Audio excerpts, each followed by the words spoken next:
Et bienvenue à vous sur Média TV. Merci infiniment pour votre confiance. C'est un plaisir de vous retrouver une nouvelle fois, de vous retrouver en famille, sereinement et en bonne santé. Alors, l'été est pratiquement là. C'est la saison de quoi? C'est la saison des stages, entre autres. Pour les enfants, il faut les aider, il faut les accompagner. Bref, il faut les motiver et les encourager. On est là pour répondre à plein de questions qui concernent et les parents et les enfants pour les stages. Parce que c'est incroyable, Mouna, nous aussi, on est concernés quand nos enfants cherchent un stage, hein, n'est-ce pas? Complètement, absolument. On est sollicité. On est sollicité, exactement. Et puis après, on parlera de relations pro-perso au boulot. Ça sera avec Jihan Ben Slimane. Mouna Skli, vous êtes coach, fondatrice de Coach to Win. Merci d'être là. Comment ça va? Très bien, je te remercie. Merci pour l'invitation. Alors, on y va petit à petit. Première question, les stages d'été, idéalement à partir de quel âge? Idéalement, déjà les stages d'été, c'est qu'il y ait quand même suffisamment de maturité pour acquérir de nouvelles notions ou être de toutes les façons dans un environnement bienveillant. Donc ça peut être par exemple en famille, dès l'âge de 12 ans. Moi j'ai un client qui m'a dit récemment que honnêtement il avait fait un stage dans sa famille et il avait à peine 10 ans. Excellent. Mais ça fait longtemps, ça fait 15-20 ans. Et ça lui a servi? Ça lui a beaucoup servi. Il a compris vraiment ce qu'il voulait faire. Et il s'est rendu compte que s'il reprenait les affaires des parents, eh ben ça lui convenait bien. Parce qu'il a aimé le commerce. OK. Il avait acquis ça. Donc comme quoi, très tôt, on peut déjà commencer à faire, pas les stages de un mois ou plus, mais voilà, quelques jours de stage pour les tout-petits. Oui. Pour les tout-petits, pour les enfants. Hein. Voilà, 10-12 ans. 10-12 ans. Mais il faut vraiment déjà que ce ne soit pas obligatoire. Que ce soit vraiment aussi ludique. La volonté, ludique d'une part, d'autre part que ce soit aussi un domaine d'activité qui plaît aux jeunes. Par exemple, quand vous avez un jeune qui aime beaucoup la pâtisserie, et vous connaissez par exemple un boulanger-pâtissier que vous connaissez très très bien, et vous lui confiez par exemple votre enfant pour 1 semaine, 2 semaines, il va voir comment ça se passe et peut-être ça va lui donner des idées par la suite. Et va confirmer ou non l'intérêt. Vers 15-16 ans, peut-être que ça lui donnera envie de se spécialiser dans ce domaine. Et pourquoi pas? Et pourquoi pas, absolument. Pourquoi pas? Quand on réussit, il faut faire ce qu'on aime et le réussir, quel que soit le domaine. C'est le plus important. Absolument, mais avant tout, j'insiste sur le fait que quand on place notre enfant dans une structure professionnelle, il faut vraiment s'assurer de la bienveillance de cette structure et la sécurité pour cet enfant. Parce que c'est quand même avant 17-18 ans, voilà, il y a quand même beaucoup de risques et donc il faut être très très vigilant par rapport à cela. Absolument. La durée aussi, ça devrait, alors j'imagine ça dépend de l'âge, mais la durée d'un stage devrait être de combien à combien? Alors déjà, la durée d'un stage, il ne faut pas oublier que en fait ce stage d'été se cadre dans des vacances scolaires. Sachant que quand même, il y a c'est-à-dire une très grande exigence aujourd'hui en termes de programme, en termes de cursus, quand même, les 3 mois de vacances sont aussi faits pour que l'enfant se repose. 2 mois et demi, mais là, apparemment, ça va être anticipé aussi les vacances. À partir je pense, du 13 juin, les vacances vont démarrer. En juillet pour d'autres. Voilà. Mais de toutes les façons, il y a quand même moins de vacances qu'avant. Ça veut dire que quand même, s'il y a 2 mois, comme vous dites, c'est important que l'enfant prenne le temps de se reposer. Parce qu'il y a aussi d'autres systèmes qui sont mis en place entre-temps pour faire des révisions avant leur rentrée. Et donc, du coup, l'enfant va se retrouver avec 1 mois de vacances où finalement, il n'aura pas vraiment le temps de se déconnecter. Alors que le mois et demi de vacances est aussi fait pour retrouver les parents, pour s'asseoir, avoir des activités sportives en plein air, se ressourcer, sans parler cours, sans parler travail. Et ça aussi, ça permet de restructurer la famille. Il ne faut pas oublier aussi, Yasmine, si tu veux bien, j'insiste aussi sur aujourd'hui, dorénavant, les familles monoparentales. Vous voyez, il y a parfois des enfants qui dorénavant évoluent dans un couple qui est dorénavant soit recomposé, soit séparé. Donc, il ne faut pas oublier aussi qu'il faut toujours privilégier l'intérêt de l'enfant. Ça veut dire que cet enfant-là va venir se ressourcer auprès de sa maman, va venir se ressourcer aussi auprès de son papa. Et que peut-être ensemble, dorénavant, il faudra aussi, même 5 ans ou 6 ans après, préparer le budget pour les études de cet enfant-là. Vous voyez? Mais ça, c'est un autre sujet. Ça serait bien qu'on l'aborde, justement. Je suis d'accord avec toi. Absolument. C'est vrai, en 13 minutes, on peut pas lui donner sa place et il est extrêmement important. Maintenant, Justement, les vacances, c'est court. Les vacances, c'est aussi parfois pour nous, les parents, les vacances, c'est trop long. Mais c'est vrai qu'in fine, ça reste court. Maintenant, pour ceux qui doivent absolument faire un stage, c'est-à-dire pendant les études universitaires, etc., doivent absolument faire un stage. C'est des stages qui sont importants pour le cursus, qui parfois comptent pour des notes, comptent carrément pour des modules. Préparer un rapport de stage, tenir un journal de bord, toutes ces choses-là, et en même temps se reposer. On oublie aussi que ces jeunes, même quand c'est nécessaire un stage, il faut que le stage reste ludique, qu'il apporte ce qu'il doit apporter, mais qu'il lui laisse le temps aussi de profiter, de se reposer, de se ressourcer. Ah oui, non, mais de toute façon, là, il y a un autre paramètre. C'est-à-dire, pour valider aujourd'hui une année, la première année de stage pendant la première année d'études en post-bac, elle est essentielle. Exact. Et souvent, c'est très difficile pour un jeune étudiant de décrocher un stage en première année. Et souvent, c'est un stage d'observation. Et il y a une très grande difficulté aujourd'hui de décrocher un stage en première année. Beaucoup d'entreprises ne veulent pas prendre des étudiants en première année. Pourtant, c'est notre aujourd'hui et notre demain. C'est cette génération qui sera amenée à, c'est-à-dire improviser, mettre en place le changement.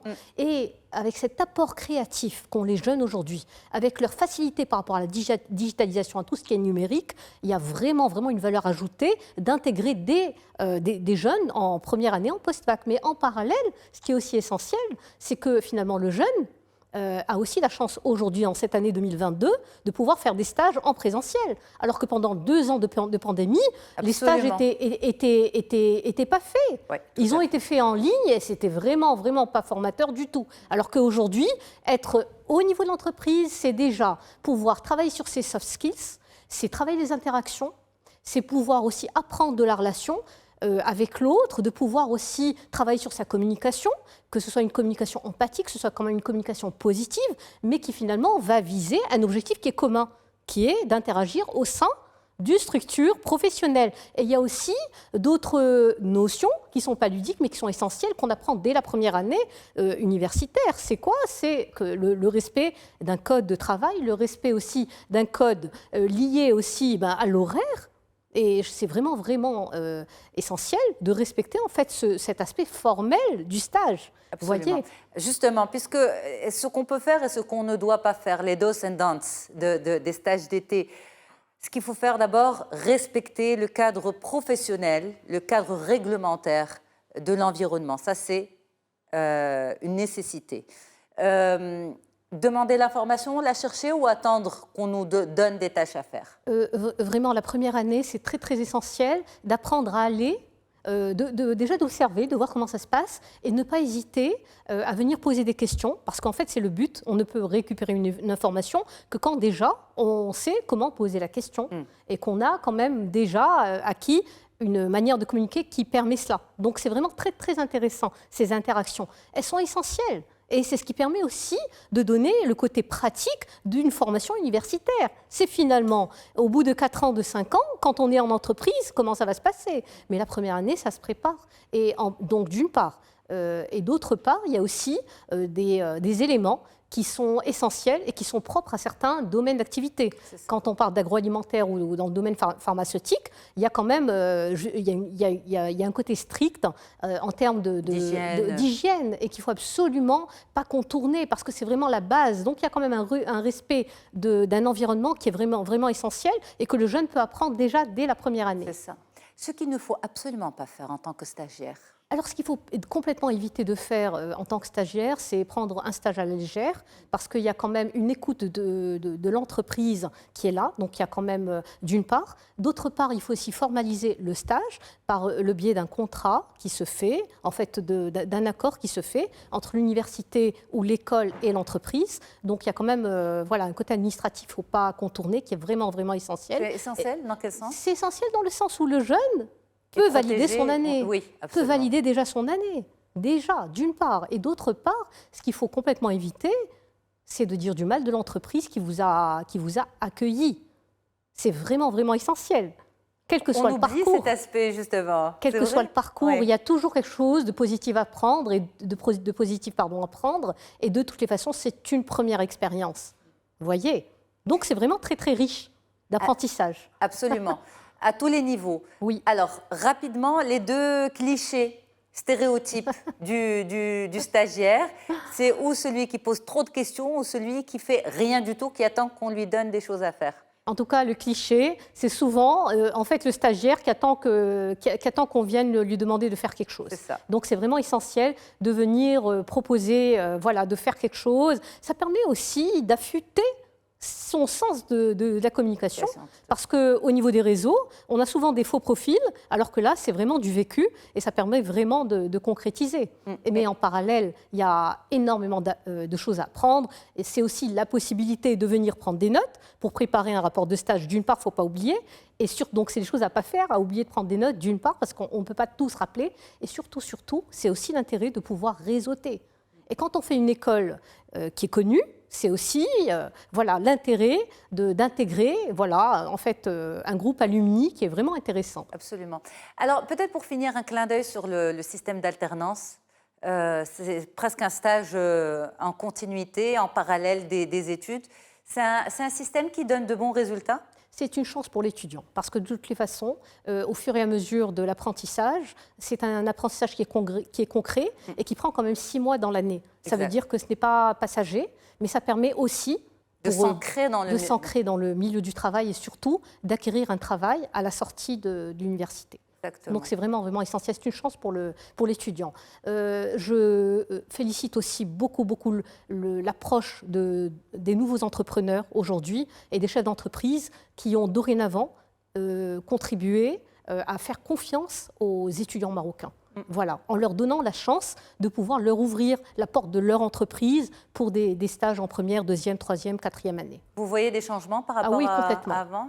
Ah oui, complètement. Il y a quand même une ouverture sur les nouvelles générations parce que je pense que les multinationales... Oui, voilà, une prise de conscience sur le mix des générations est vraiment, vraiment essentielle. Il y a aussi, aujourd'hui, on sait très bien que le changement ne passera qu'à travers les nouvelles générations et grâce à elles, qui sont en fait le futur de demain. Merci beaucoup Mouna Skrali pour toutes ces explications. Vous êtes coach, fondatrice de Coach to Win, et puis relations perso-pro. Relations perso, je vais y arriver. Peut-on rester malgré tout pro? On va voir si c'est possible ou bien plutôt illusoire. Restez avec nous.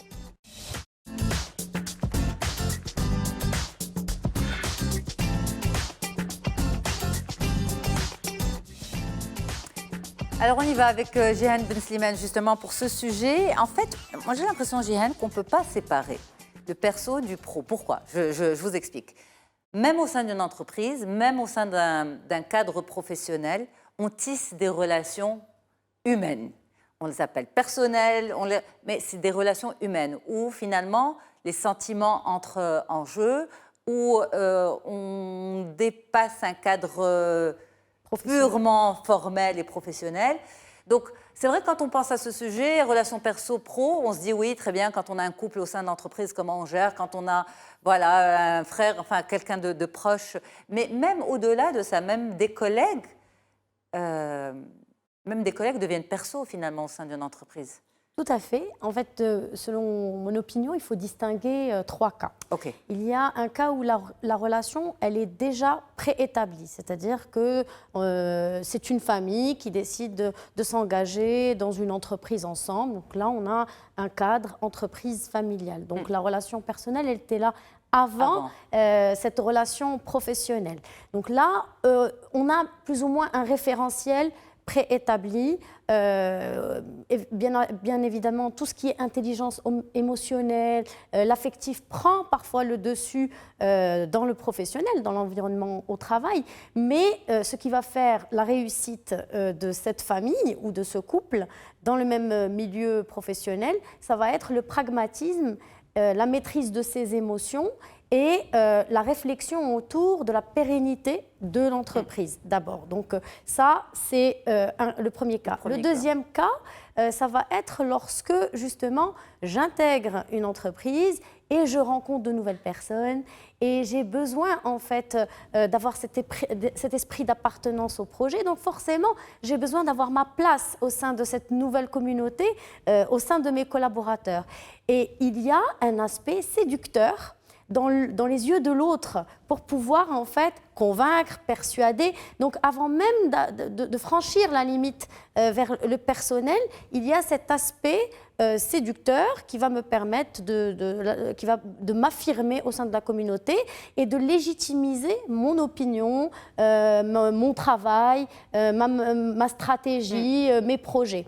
Donc là, effectivement, ça devient un peu plus compliqué parce que les émotions peuvent prendre le dessus. Encore faut-il déterminer quel type de relation c'est. Si c'est une nouvelle relation amoureuse, parce que... c'est des choses qui arrivent. C'est des choses qui arrivent. Aujourd'hui, nous passons beaucoup plus de temps au travail. Il est normal qu'une personne rencontre dans la même société une autre personne, un coup de cœur, c'est possible. Ouais.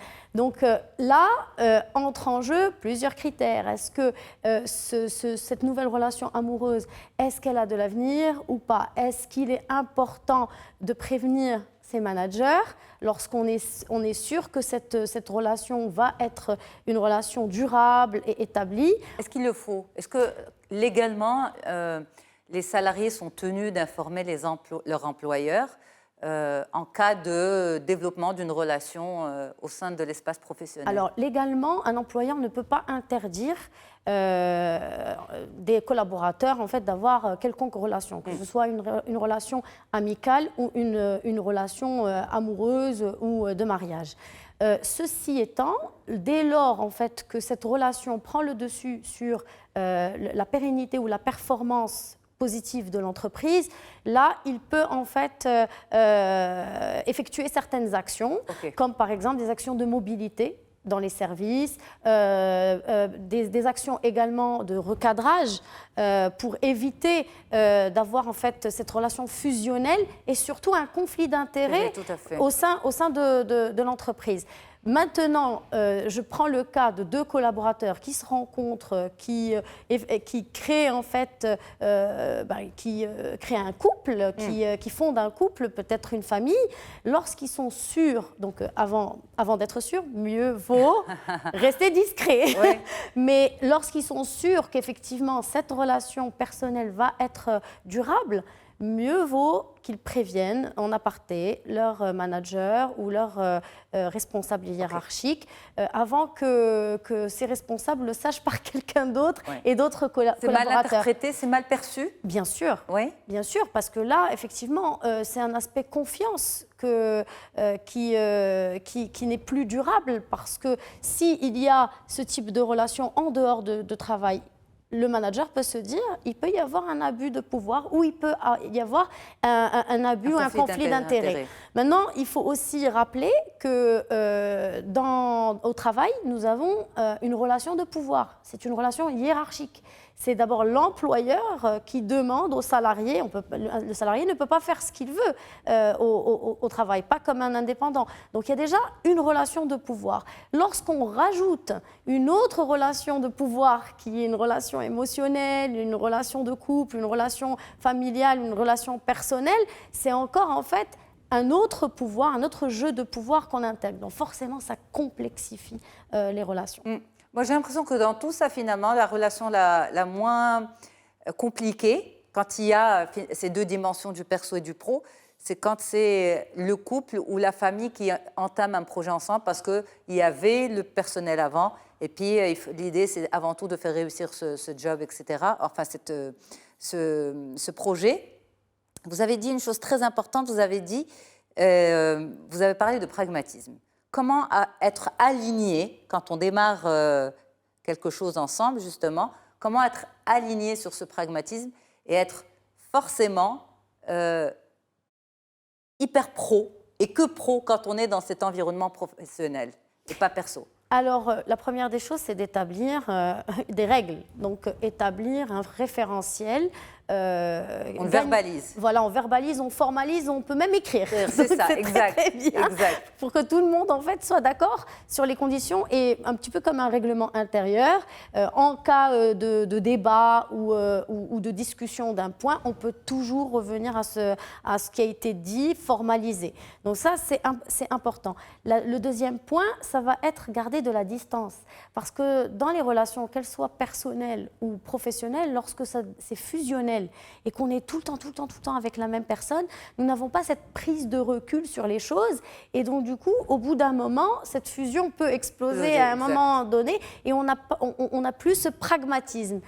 Par contre, lorsqu'on a cette distance, lorsqu'on installe dans l'espace et dans le temps cette distance, on évolue nous-mêmes. Donc, chacun évolue à sa manière, vit ses propres échecs de son côté, vit ses propres réussites et est bien content de retrouver l'autre, que ce soit un collègue ou que ce soit en fait dans le cadre d'une relation personnelle. Donc, ce qui est important, c'est d'avoir cette prise de recul pour pour respecter le référentiel qu'on a mis en place, pour garder ce pragmatisme, pour être dans cette notion structurelle et non pas humaine et cognitive, qu'on reste objectif. Exactement. Quelle que soit la relation, justement, comment garder en tête cet élément qui va me rappeler à l'ordre, en quelque sorte, me rappeler à l'ordre si je sens que... Garder cette vigilance, en fait, malgré tout. Comment on peut garder cette vigilance ? Je pense en fait que des points réguliers de recadrage peuvent servir en fait à faire ça. Et après la distance. Et j'ai connu en réalité des exemples qui ont bien fonctionné, surtout dans des entreprises familiales où dans leurs vacances planifiées, ils avaient une petite partie ou une journée qu'ils consacraient uniquement au travail en pleine vacances. Okay. Et c'était une sorte de team building avec un brainstorming et une évaluation des KPI, donc des indicateurs de performance concrets. Donc c'est là en fait où ils se permettent de dire donc voilà, notre objectif c'est d'augmenter du chiffre d'affaires à la fin de l'année. Donc du coup on va se concentrer à ça et donc là ils libèrent tout l'aspect émotionnel et ils mettent tout ça de côté et ça les aide à garder ce pragmatisme, ce côté objectif et ce côté formalisme aussi que demande cette relation. Alors au boulot, est-ce qu'on appelle... Par exemple, si on bosse avec ses parents, est-ce qu'on appelle maman, papa ou on appelle par le prénom ? C'est rare d'appeler au boulot papa. La plupart des entreprises dans lesquelles j'ai opéré, il y a quand même différentes relations. Alors, soit on a le fondateur qui est beaucoup plus dur et beaucoup plus exigeant avec son enfant que les autres collaborateurs. Et donc déjà, l'enfant sait qu'il doit faire 2 fois plus pour convaincre son manager qui est papa à la maison, papa ou maman à la maison. Et déjà, ils se sont surveillés toute la journée aussi. Donc il y a à la maison comme au travail. Et il y a le deuxième cas qui est beaucoup plus pragmatique, où les relations au sein de l'entreprise deviennent monsieur, madame, vous, le vouvoiement. Et ensuite, à la maison, ça devient papa, maman, tu, voilà. Alors, on l'avait discuté dans une autre émission ensemble, c'est finalement aussi ces visions entre différentes générations. Aujourd'hui, la nouvelle génération a besoin de se donner pour son boulot, oui, mais aussi d'avoir du temps pour soi, Et finalement, quand on bosse en famille et qu'on appartient à 2 générations différentes, l'une qui se donne à 200% pour le boulot, il n'y a pas de limite, il n'y a pas de frontière physique entre le travail et la vie personnelle, et les jeunes qui intègrent la société mais qui ont toujours besoin finalement d'avoir cet espace personnel, c'est compliqué à gérer. C'est compliqué à gérer lorsque les parents ne sont pas assez ouverts d'esprit et cherchent à imposer ce qu'ils ont vécu eux. Leur modèle à eux. Sauf que l'environnement a changé. Donc nous sommes obligés de nous adapter dans cet environnement-là. Lorsque les parents sont à l'écoute des nouveaux métiers, de l'innovation, de ce qui existe ailleurs, ont des discussions régulières, même en famille ou dans un autre cadre que celui en dehors du cadre professionnels avec leur enfant, cela ne pose pas problème parce qu'ils comprennent que leurs enfants, la nouvelle génération, a besoin de donner du sens à ce qu'elle fait. Dans les relations, dans le professionnel, dans le milieu professionnel, comme dans les associations ou dans différentes activités qu'ils peuvent avoir en dehors de leur activité professionnelle. Eh bien, merci infiniment, Jihan Ben Slimane, d'avoir été là pour ces explications. Vous êtes consultante formatrice en organisation et management. Bien sûr, l'intégralité est à retrouver sur mediantv.com et moi, j'aurai le plaisir de vous retrouver aussi très vite sur Média Podcast et Média. Au revoir.